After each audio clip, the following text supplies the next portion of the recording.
بسم اللہ الرحمن الرحیم. میرے پاکستانیوں، جس طرح میں نے آپ سے وعدہ کیا تھا کہ ہم نے NCC کی میٹنگ سارے صوبوں کو اعتماد میں لے کے ہم نے فیصلہ کیا کہ ہم آہستہ آہستہ لاک ڈاؤن کھولیں گے اور لوگوں کو موقع دیں گے کاروبار شروع کرنے کا، لیکن SOPs کے ساتھ. اس میں آج خاص طور پہ یہ جب بات شروع کرنا چاہتا ہوں، میں خاص طور پہ اپنی میڈیکل کمیونٹی، اپنے ڈاکٹرز، اپنی نرسز، جو ہمارے اسٹاف کام کرتا ہے ہاسپٹلس کے اندر، میں سب سے پہلے ان سے مخاطب ہونا چاہتا ہوں. کیونکہ جب ہم یہ فیصلہ کر رہے تھے لاک ڈاؤن کھولنے کا، تو مجھے پتہ تھا کہ جو ہمارے ڈاکٹرز، فرنٹ لائن ورکرز جو ہاسپٹلس میں کام کرتے ہیں، ان کو یہ فکر تھی کہ جیسے جیسے لاک ڈاؤن کھولیں گے تو پریشر بڑھے گا، زیادہ مریض ہاسپٹلس میں جائیں گے، اور جو اس وقت جہاد لڑ رہے ہیں دنیا کے اندر، وہ ہیں میڈیکل ورکرز، ہمارے ڈاکٹرز، نرسز. تو ان کے اوپر پریشر پڑنا تھا، اور مجھے پتا تھا کہ ان کو فکر ہے، اور انہوں نے ڈاکٹرز کی ایسوسیشن نے اسٹیٹمنٹس بھی دی. تو میں اس لیے آپ سے مخاطب ہوں. میں آپ کو یہ یقین دلاتا ہوں کہ میری گورنمنٹ کو پوری طرح احساس ہے اس چیز کا کہ آپ کے اوپر کس طرح کے پریشر ہوں گے، گھر والوں کے، فیملیز کے، بچے ہیں سب کے. تو مجھے یہ پوری طرح احساس ہے. لیکن میں اس لیے چاہتا تھا کہ آپ سے شروع کروں بات کرنا، کیونکہ آپ کا یہ سمجھنا بڑا ضروری ہے کہ یہ جو سارا فنومنا ہے کرونا وائرس کا، اس سے ملک کیسے ٹیکل کرے. کیونکہ ایک ملک کا سربراہ میں بیٹھا ہوں، میری گورنمنٹ، ہمیں ایک طرف کرونا کی طرف دیکھنا ہوتا ہے، اور پھر اس کے سارے معاشرے پہ کیا اثرات ہوتے ہیں ہمیں وہ بھی دیکھنا پڑتا ہے.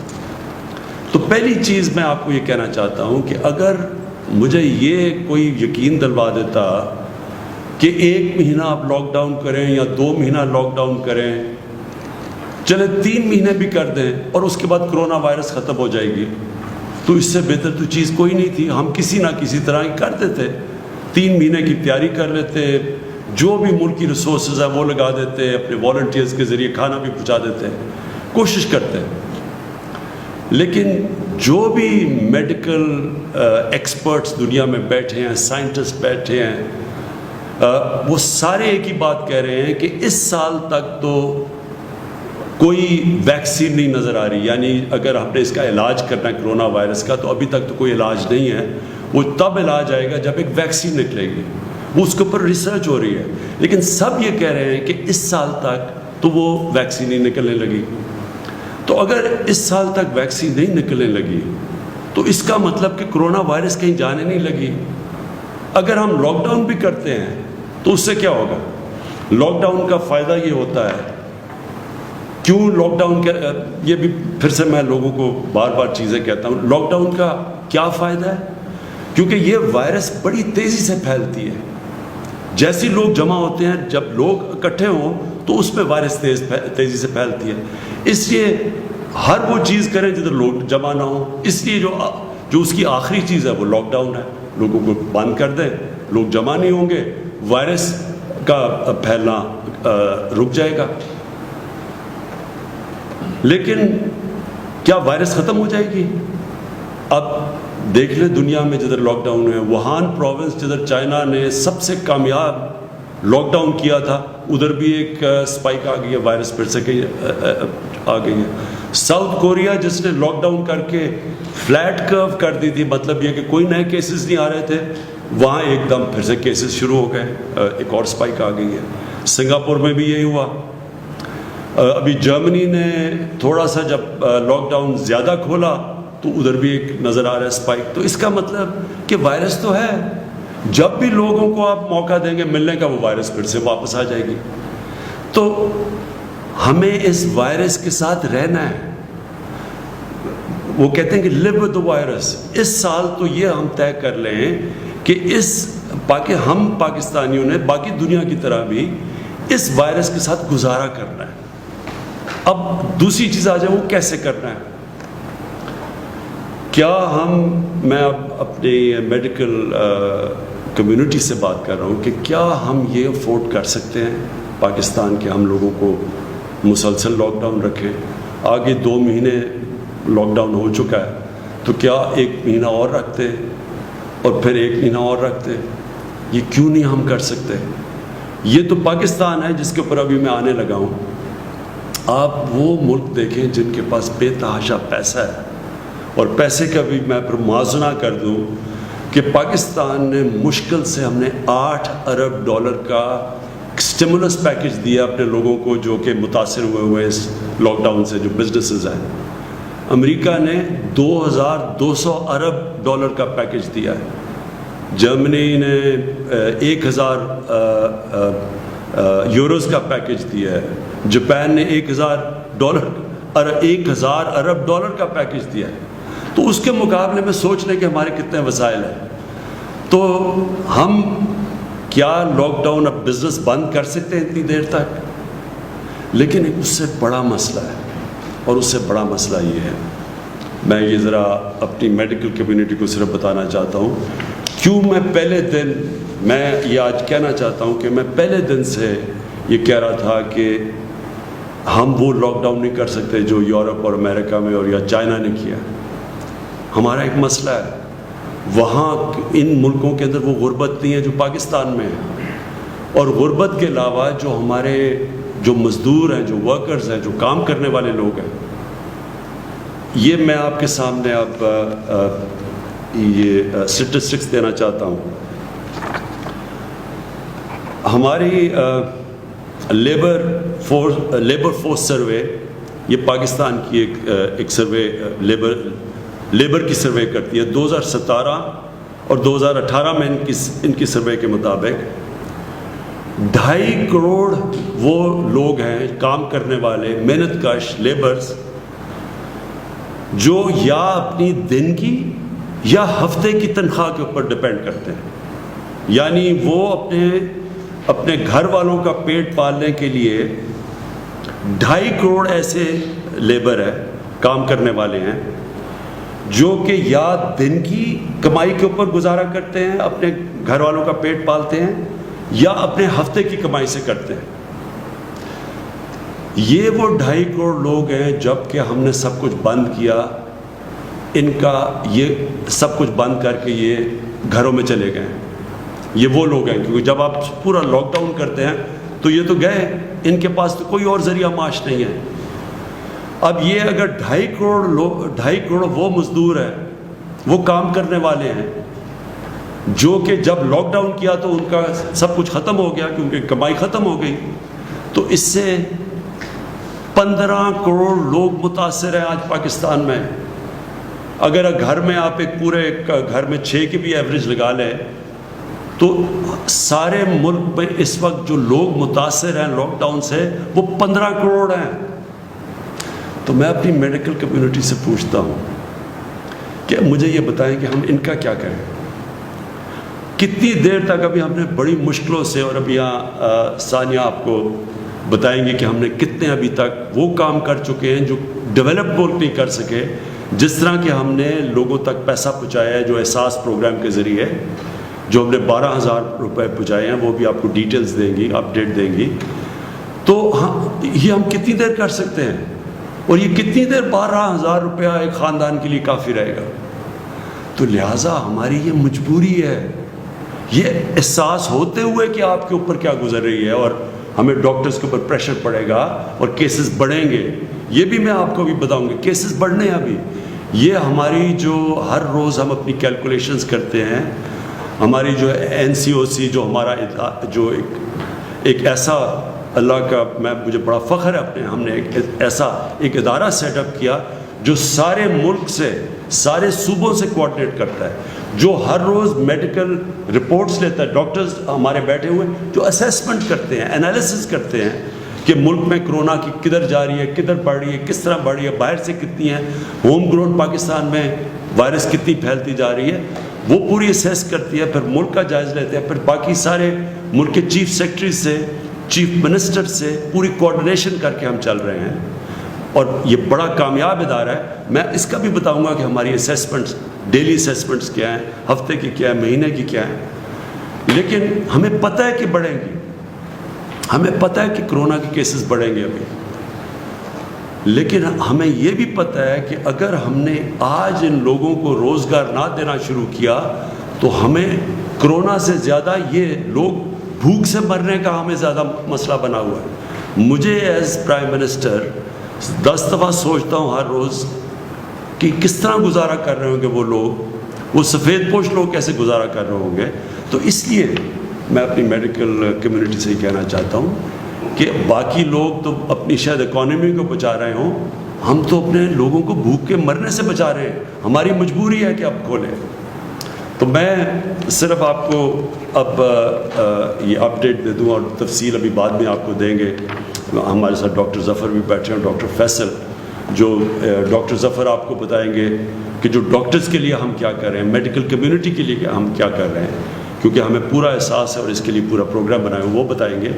اور ڈاکٹر فیصل آپ کو بتائیں گے کہ جب ہم کانسنٹریٹ کر رہے ہیں اس کے اوپر، کرونا کے اوپر، تو باقی بھی پاکستان کے اندر بیماری ہیں، اور ان بیماریوں کا کیا ہو رہا ہے، کیونکہ ساری تو جب کانسنٹریشن ادھر لگی ہے کرونا کی طرف، تو اور بھی پاکستان کے اندر بیماری ہیں جن کا جو نگلیکٹ ہو رہی ہیں۔ بچوں کی امیونائزیشن کیمپینز ہیں، جو بچوں کو ٹیکے لگاتے ہیں، وہ 50% کم ہو گئی ہیں۔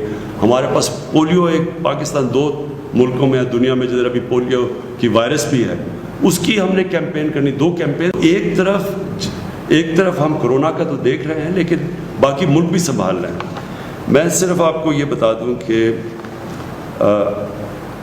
یہ مجھے خوشی بھی ہے کہ ہماری گورنمنٹ نے پہلے دن سے جس طرح کرونا کے اوپر ہم نے جو ہم نے اسٹیپس اٹھائے، مجھے بڑا فخر ہے اس کے اوپر کہ اللہ کا شکر ہے پاکستان میں وہ چیزیں نہیں ہوئیں جو کہ باہر کی دنیا میں آپ دیکھ رہے ہیں۔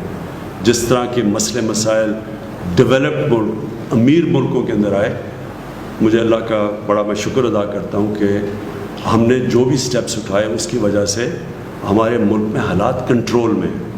ہماری پروجیکشن کیا تھی، میں نے جب آپ سے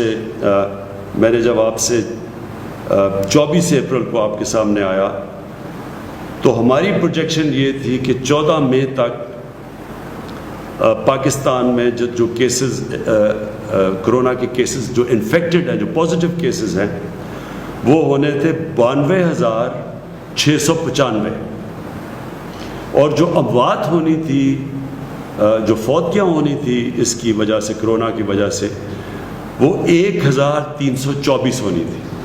یہ ہماری 24 اپریل کو پروجیکشنز تھی۔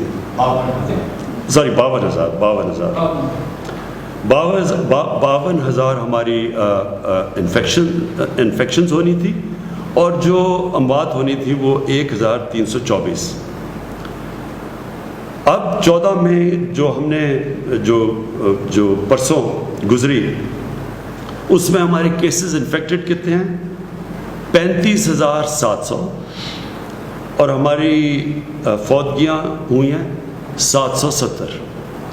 تو اللہ کا شکر ہے کہ ابھی تک جو پروجیکشنز تھیں، اور یہ دنیا کے سے موازنہ کیا جاتا ہے کہ دنیا میں جس طرح کرونا بڑھتی گئی یا جو پیک کرتی گئی اس کے مقابلے میں، تو اللہ کا شکر ہے کہ ابھی تک ہم پروجیکشن سے نیچے جا رہے ہیں، اور ہمارے ابھی بھی جو ہاسپٹلز ہیں ان میں جگہ ہیں، ہمارے پاس وہ پریشر نہیں پڑا جو کہ ہاسپٹلز پہ پڑنا چاہیے۔ لیکن میں یہ آپ کو کہہ دوں کہ یہ بڑھیں گے کیسز، یہ ہم مینٹلی پریپیئر رہیں، لیکن ہم جو ابھی تک ہماری پلاننگ ہے، ہم انشاءاللہ ہماری جون کے اینڈ تک ہماری جو ہاسپٹل فیسلٹیز ہیں، وہ اب تک ہم دیکھ رہے ہیں، وہ انشاءاللہ یہ اس کا یہ جو ہماری انفیکشنز ہوتی رہیں گی، اور اس کے مطابق جتنے لوگ ہاسپٹل میں جائیں گے۔ اور آپ کو پھر سے میں یاد کرا دوں کہ کرونا جو وائرس کی جو ہم ایسٹیمیٹ کرتے ہیں کہ ہر 100 مریض میں سے، ہر 100 وہ لوگوں سے جن کو انفیکشن ہوتی ہے، ان میں سے صرف 4 یا 5 کو ہاسپٹل جانے کی ضرورت پڑتی ہے۔ تو ڈر یہ ہوتا ہے کہ جب اتنی زیادہ، جب 50,000 سے زیادہ جب کیس بڑھتے جائیں گے تو وہ لوگ جنہوں نے ہاسپٹل جانا ان کی بھی تعداد بڑھتی جائے گی، اور وہ پریشر پڑ جائے گا ہمارے ہاسپٹل کے انٹینسو کیئر کے اوپر. ہاسپٹل میں وہ جدھر وینٹیلیٹر کی ضرورت پڑتی ہے اور انٹینسو کیئر کی ضرورت پڑتی ہے. تو وہ بھی بعد میں آپ کو ڈاکٹر ظفر بتائیں گے کہ اس کے لیے ہم کیا کیا تیاریاں کر رہے ہیں، مسلسل اپنی کیپیسٹی بڑھانے کی کیا کیا کوششیں کر رہے ہیں. کیونکہ یہ جو انٹینسو کیئر ہوتا ہے، جس کا ایک بسترا جو انٹینسو کیئر کا ہوتا ہے، اس کے اوپر ایک کافی اسپیشلائز ٹریننگ کی ضرورت ہوتی ہے. ہر کوئی نرس جا کے وہ انٹینسو کیئر میں وہ ٹریٹمنٹ نہیں دے سکتا جو کہ صرف اسپیشلسٹ دینے ہوتے ہیں. تو اس کے لیے وہ آپ کو بتائیں گے وہ کیا کیا قدم اٹھا رہے ہیں. اب آگئی بات کہ ہم نے اب ملک میں کیا کیا چیزیں کھولی. میں حماد اظہر بیٹھے ہوئے وہ ابھی آپ کو بتائیں گے کہ ہم کیسے کاروبار کے مختلف چیزیں اب کھولتے جا رہے ہیں ایس او پیز کے ساتھ. اور وہ جو ایس او پیز ہے، یہ میں پھر سے آپ کو کہہ دوں، ایس او پیز کا مطلب یہ ہے کہ جو بھی کاروبار کھولے گا ان کے جو مالک ہوتا ہے اس کے اوپر ہم ذمہ داری دے دیں گے کہ آپ نے یہ قدم اٹھانے ہیں، یہ شرائط ہے جس کے اوپر چل کے آپ نے اپنی فیکٹری کھولنی ہے یا آپ نے اپنی دکان کھولنی ہے، تو آپ کو یہ قدم اٹھانے پڑیں گے. میں آپ سب سے پھر سے اپیل کرتا ہوں، یہ بہت ضروری ہے آپ کو ان ایس او پیز کے اوپر چلنا. ساری قوم کو میں کہتا ہوں، وہ اس لیے کہ دیکھیں، اگر اب یہ جو ہم آہستہ آہستہ یہ جو لاک ڈاؤن اٹھا رہے ہیں، اگر ایک دم اس سے زیادہ بڑھتے ہیں کیسز، تو ہو سکتا ہے جن ایریاز میں کیسز بڑھتے ہیں ہمیں پھر سے ان کو لاک ڈاؤن کرنا پڑے. اگر ہم نے مثلاً دیکھا کہ کہیں فیکٹری کے اندر کیسز بڑھ گئے ایک دم، تو فیکٹری کو بند کرنا پڑے گا. تو آپ سب کو، جو مالک ہیں فیکٹری کے، آپ کو نقصان ہوگا، آپ کے لیبر کو نقصان ہوگا. اسی طرح اگر ہم اب دکانیں کھول رہے ہیں تو میں سارے دکانداروں کو کہوں گا کہ اس کے اوپر جو ایس او پیز ہیں ان کے اوپر پلیز عمل کریں. آپ اپنے اوپر ڈسپلن کریں، ذمہ داری لیں، کیونکہ آپ جو ذمہ داری لیں گے وہ موقع دیں گے ہم سب کو کہ اس ملک کو آہستہ آہستہ کھولنے کا، تاکہ کاروبار شروع ہو، تاکہ لوگوں کو روزگار ملے. تو یہ جو آپ آگے ادھر سے ہم جب 2 ہفتے اور 1 مہینہ اور یہ جو بھی 1 سال ہمیں گزارنا پڑے گا کرونا وائرس کے ساتھ، تو اس میں بہت بڑا ذمہ داری ہوگی ہمارے اس قوم کے اوپر، شہریوں کے اوپر، کہ ہم کیسے اپنے اوپر ڈسپلن کرتے ہیں، ہم کیسے یہ ایس او پیز کے اوپر چلتے ہیں کہ ہم کرونا کا بھی بندوبست کرتے رہیں اور کرونا کو بھی تیزی سے پھیلنے سے روکتے رہیں، اور ساتھ ساتھ ہم جو اتنی بڑی، میں نے آپ کو بتایا ہے، جو لوگ متاثر ہیں اس سے، وہ تقریباً 15 کروڑ لوگ متاثر ہیں لاک ڈاؤن سے. تو وہ بھی ان کو بھی ہم نوکریاں ملتے رہیں، وہ بھی کام کرتے رہیں، کیونکہ کوئی بھی ہم 15 کروڑ لوگوں کا دھیان نہیں رکھ سکتے، ہمارے پاس وسائل ہی نہیں ہیں. وہ صرف تب ہوگا جب ان کو نوکریاں ملیں گی، اور وہ نوکریاں ملیں گی، کاروبار چلے گا. تو کاروبار جب ہم کھول رہے ہیں تو میں پھر سے بار آپ سے اپیل کرتا رہوں گا کہ آپ نے بڑی احتیاط کرنی ہے. ادھر میں جو ہمارے جو 10 لاکھ سے زیادہ ٹائیگر فورس بنی ہے، میں آپ سب ٹائیگر فورس کو، آپ کی سب سے بڑی ذمہ داری ہے، آپ کی اور بھی ذمہ داریاں ہیں، لیکن ایک سب بڑی ذمہ داری یہ ہے کہ پبلک کے اندر یہ ایک پوری کیمپین کریں، آگاہ کریں پبلک کو. آپ جا کے لوگوں کو ذمہ داری کا احساس دلوائیں کہ جب تک پبلک خود احتیاط نہیں کرے گی، کوئی گورنمنٹ کچھ نہیں کر سکتی. ہمارے پاس اتنی نہ پولیس ہے، نہ اتنے جیل ہیں، ہم زبردستی نہیں کر سکتے. یہ آپ کو پوری طرح اس کے اوپر عمل کرنا پڑے گا. جو میں 2 اور چیزیں کہنا چاہتا ہوں. ٹرانسپورٹ، ابھی تک ہمارے کئی صوبوں کے اندر یہ خدشہ ہے کہ اگر ٹرانسپورٹ کھولیں گے، ڈسٹرکٹ میں انٹر ڈسٹرکٹ کی ٹرانسپورٹ کھولیں گے تو وائرس زیادہ تیزی سے پھیل جائے گی. میں پھر سے، کیونکہ ہم سارا کنسنسس سے فیصلے کرتے ہیں، ہماری NCOC ہر روز ملتی ہے، اور پھر NCCs میں جدھر سارے وزیر اعلیٰ اور چیف سیکرٹریز ہوتے ہیں، ہم سب بیٹھ کے سارے فیصلے کنسنسس سے ہوتے ہیں. وہ جماعتیں ہیں جو اپوزیشن میں بھی ہیں, جو ہمارے ساتھ نہیں ہیں, ہم سب کو اپنے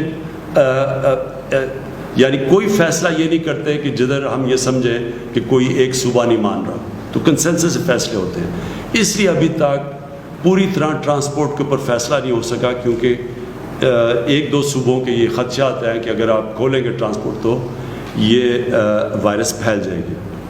میرا اس کے اوپر یہ ہے کہ دیکھیں, ہم جو بھی قدم اٹھائیں پہلے یہ سوچیں کہ ہمارا جو سب سے غریب طبقہ ہے اس کی ہم مدد کیسے کر سکتے ہیں, کیونکہ اس کرونا وائرس میں جو آج سب سے مشکل میں ہے وہ ہمارا غریب طبقہ ہے. تو جو ٹرانسپورٹ ہے, جو پبلک ٹرانسپورٹ ہے, وہ تو ایک غریب آدمی کی ٹرانسپورٹ ہے.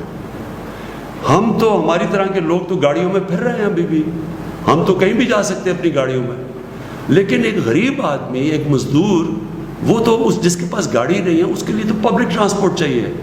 تو جب ہم پبلک ٹرانسپورٹ بند کرتے ہیں تو ہم یہ یاد رکھیں کہ ہم ایک غریب کی زندگی مشکل میں ڈال رہے ہیں. کئی دفعہ اس کو ٹرانسپورٹ چاہیے ہوتی ہے کام کرنے کے لیے, دیہاتوں کے لیے اس کو کہیں جانا ہوتا ہے, کہیں مزدوری کرنی ہوتی ہے, کہیں وہ فیکٹریوں پہ جا رہا ہوتا ہے, اب کنسٹرکشن سائٹ پہ جا رہا ہوتا ہے. تو جب ہم ٹرانسپورٹ بند کرتے ہیں سمجھ جائیے کہ ہم سب سے زیادہ نقصان اپنے غریب آدمی کو پہنچا رہے ہیں.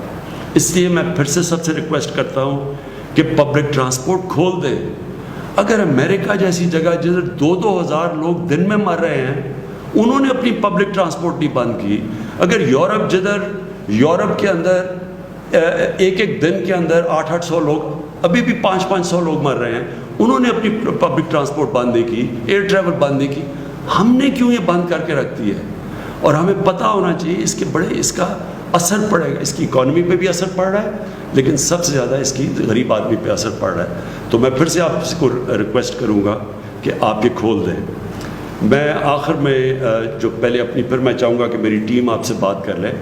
جو آخر میں بات کرنا چاہتا ہوں کہ مزدوروں کے لیے جو مجھے سب سے زیادہ احساس ہے کہ ہمارے لوگ جو بے روزگار ہوئے ہیں, میرا جو پرائم منسٹر کا جو ریلیف فنڈ ہے, جس طرح میں نے پچھلی باری آپ کو بتایا, اس کا صرف اور صرف مقصد یہ ہے کہ جو لوگ ہماری ویب سائٹ کے اوپر بتا دیں گے کہ جی میں بے روزگار ہوا ہوں اس دور کے اوپر, اور صرف ایک بتا دیں گے کدھر کام کرتا تھا, بے روزگار ہوا ہوں, تو ان کو بھی میں اپنے فنڈ سے پیر سے منڈے سے کیش ٹرانسفر کر رہا ہوں, جس طرح کے احساس پروگرام کے ذریعے کیے جا رہے ہیں.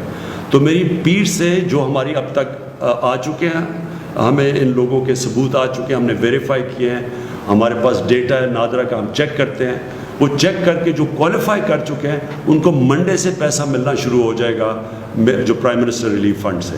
اور میرا جو سارا فنڈ ہے وہ صرف اور صرف ان بے روزگاروں کے لیے پیسہ دیتا رہے گا جب تک انشاءاللہ 1 مہینے تک. ہماری امید یہ ہے کہ جس طرح ہم چلتے جائیں گے, اور انشاءاللہ اگر ہمارے کیسز زیادہ تیزی سے نہ بڑھے تو انشاءاللہ ہم اپنے کاروبار کھولتے جائیں گے اور لوگوں کو روزگار ملتا جائے گا. خاص طور پہ کنسٹرکشن میں ہم نے کنسٹرکشن کی انڈسٹری کو خاص طور پہ کوشش کی ہے ہر قسم کا انسینٹو دیں تاکہ کنسٹرکشن شروع ہو, اور اس کا مقصد یہ ہے کہ زیادہ سے زیادہ لوگوں کو, مزدوروں کو روزگار ملے. ہم سب جانتے ہیں, دنیا اس وقت جانتی ہے کہ جو اس وقت فرنٹ لائن کا مطلب یہ ہے کہ جو بالکل فرنٹ لائن پہ کھڑے ہو کے جنگ لڑ رہے ہیں وہ ہمارے ڈاکٹرز, نرسز اور جو میڈیکل سٹاف ہے. جتنی بھی ہم آپ کو یہ ایشورٹی دلوا سکیں کہ اس پہ گورنمنٹ قوم ساری آپ کے ساتھ کھڑی ہے, یعنی آپ کو اندازہ نہیں ہے کہ لوگ کتنا اپریشیٹ کر رہے ہیں. یہ اصل میں یہ جہاد ہے جو آپ کر رہے ہیں. تو میں صرف جو ہماری تیاریاں یعنی جب سے یہ کرونا شروع ہوئی, پاکستان کا جو ہیلتھ سسٹم تھا ہم سب جانتے ہیں بدقسمتی سے کہ وہ کافی پیچھے رہ گیا, کہ جس ملک کے حکمران اپنا چیک اپ بھی باہر دنیا میں کروانے جاتے ہیں اس ملک کا ہیلتھ سسٹم ڈیولپ نہیں ہو سکتا. اس لیے جو ہم نے تب سے کام کیا اپنے ہیلتھ سسٹم کے اوپر, جو کیپیسٹی بڑھائی, جو ہم نے ٹیسٹنگ کیپیسٹی یہ پہلے تھی نہیں, پھر جو ICU اس کی کیپیسٹی بڑھائی, اور اب جو ہم کرنے جا رہے ہیں اپنے ڈاکٹرز کے لیے, یہ میری گورنمنٹ کے اوپر سب سے بڑا بوجھ پڑا ہوا ہے. ایک تو کہ اس ملک کا جو غریب لیبر طبقہ, دہاڑی دار, جو ان کے اوپر گزر رہی ہے, اور ابھی جو ڈاکٹر ظفر نے بات کی کہ یہ جتنی بیماریاں اس وقت پاکستان میں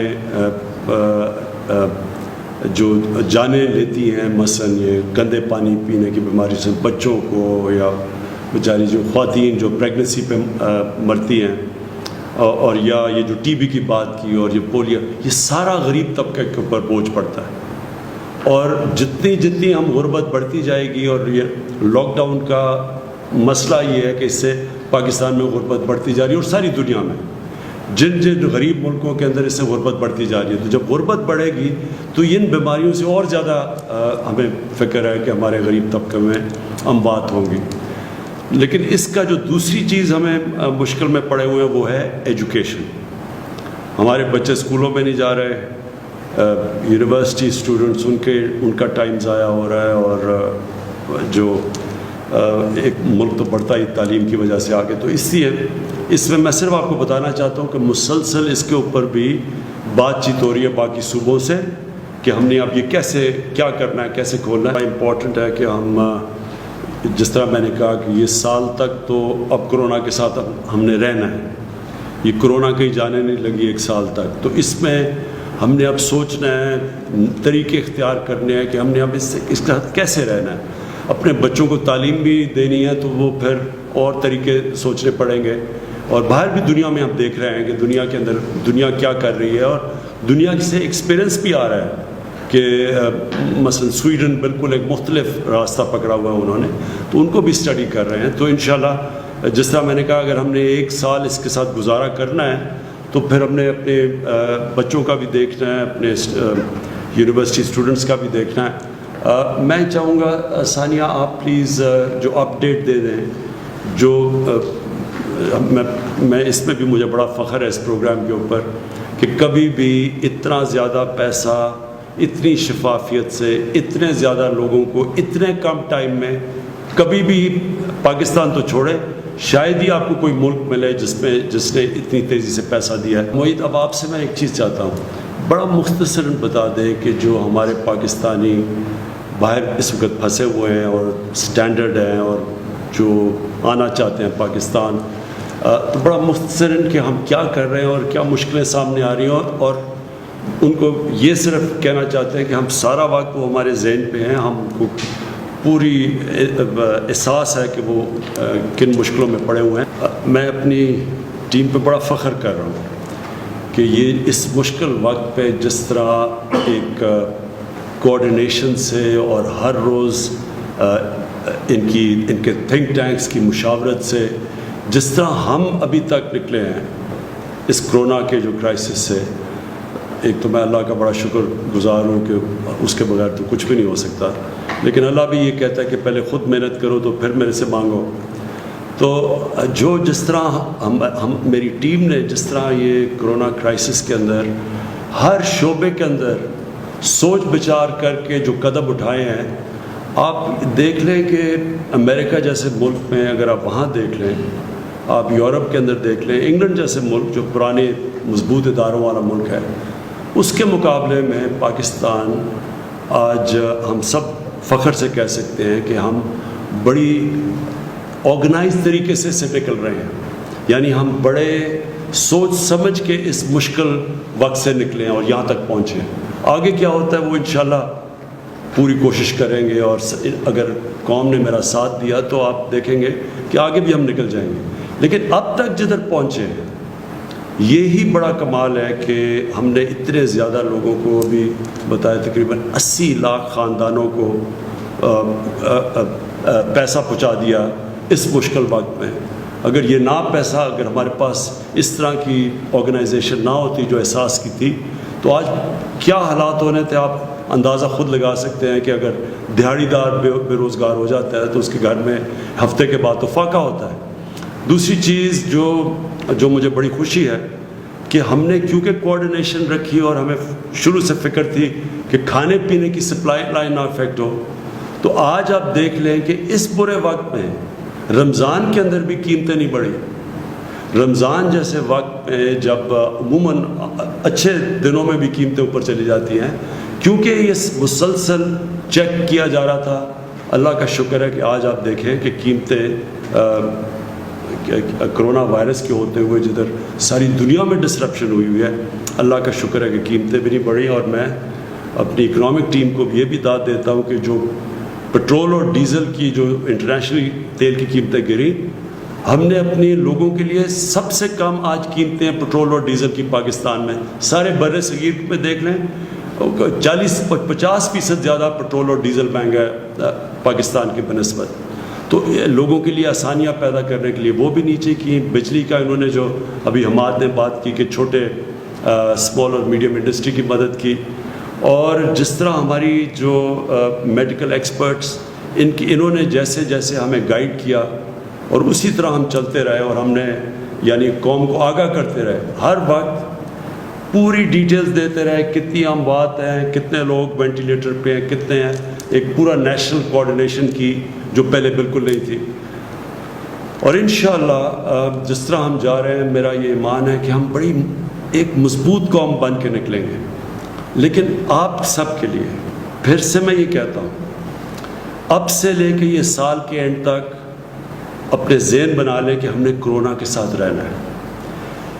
کتنی کامیابی سے یہ قوم نکلتی ہے اس کرائسس سے آپ کے اوپر ڈپینڈ کرتا ہے.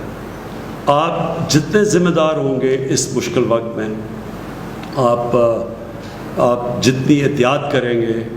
اور میں جو ٹائیگر فورس ہے، میں خاص طور پہ آپ کو کہنا چاہتا ہوں کہ آپ کو نکلنا چاہیے اور لوگوں کو احساس دلوانا چاہیے. پتہ ہے کہ کرونا جب لوگ جمع ہوں گے تو کرونا پھیلنے کے چانسز زیادہ ہیں. تو ہم اپنی ذہن حکمت استعمال کر سکتے ہیں. ہم ہر کام کر سکتے ہیں اگر ہم عقل سے کریں. اور کیونکہ ہمیں اس وائرس کے ساتھ رہنا ہے، کیونکہ ہمیں پتہ ہے کہ جب تک ایک ویکسین نہیں نکلتی اس وائرس نے یہیں رہنا ہے، اس لیے ہم جتنی احتیاط کریں گے ہم اپنے معاشرے کے لیے آسانیاں پیدا کریں گے. کیونکہ جب لاک ڈاؤن ہوتا ہے، اب میں نے شروع میں بھی آپ کو کہہ دیا، ہم غربت بڑھاتے ہیں اپنے معاشرے، ہم غریبوں کو اور نیچے دھکیل دیتے ہیں. تو اس لیے ہمارے اوپر ذمہ داری ہے کہ ہم ایک غریبوں کو بھی پروٹیکٹ کریں. دوسری چیز، جتنی ہم احتیاط کریں گے، ہمیں پتہ ہے، یہ بھی پتہ ہے کہ یہ بوڑھوں کو، بزرگوں کو یہ زیادہ افیکٹ کرتی ہے. ہمیں یہ بھی پتہ ہے کہ جو لوگ بیمار ہیں ان کو کرونا ہو جائے تو ان کی جان خطرے میں چلی جاتی ہے، یہ ہمیں پتہ ہے. تو لہٰذا ہم جو نوجوان ہیں وہ ذمہ داری لیں، وہ خود احتیاط کریں کہ ہمارے گھروں میں، ہمارا تو جوائنٹ فیملی سسٹم ہے، ہم تو ساری فیملی رہتی ہے. تو آپ کو خود دیکھنا چاہیے کہ احتیاط، کہ آپ کے گھر کے اندر جو بوڑھے، جو بزرگ ہیں اور جو بیمار ہیں، آپ کی ذمہ داری ہے ان کی حفاظت کرنا. اور حفاظت آپ کر سکتے ہیں احتیاط کر کے. اور آخر میں یہ جو عید آ رہی ہے، میں خاص طور پہ آپ سب سے کہنا چاہتا ہوں کہ یہ جس طرح ہم عید یہ قوم بناتی ہے اور ہمیشہ بناتی ہے، اور عید بڑا ایک فیملی کا اوکیزن ہوتا ہے، لوگ جمع ہوتے ہیں، یہ عید مختلف ہے. اس عید کو آپ نے یہ سوچنا ہے ذمہ داری لے کے کہ ہاں ہم نے عید بنانی ہے، لیکن وہ اس طرح کی عید نہیں بنانی جس طرح ہم عموماً بناتے ہیں. ہمیں دیکھنا پڑے گا کہ ہم اپنے ملک کی خدمت کریں گے کہ اگر ہم احتیاط کریں گے. اور پھر میں ختم کروں گا، جو ہمارے ڈاکٹرز اور جو ہماری نرسز ہیں جن کے اوپر سب سے زیادہ جو فرنٹ لائن پہ کھڑے ہیں، ہم ان کی بھی مدد کریں گے اگر ہم سب احتیاط کریں. شکریہ اور پاکستان پائندہ باد.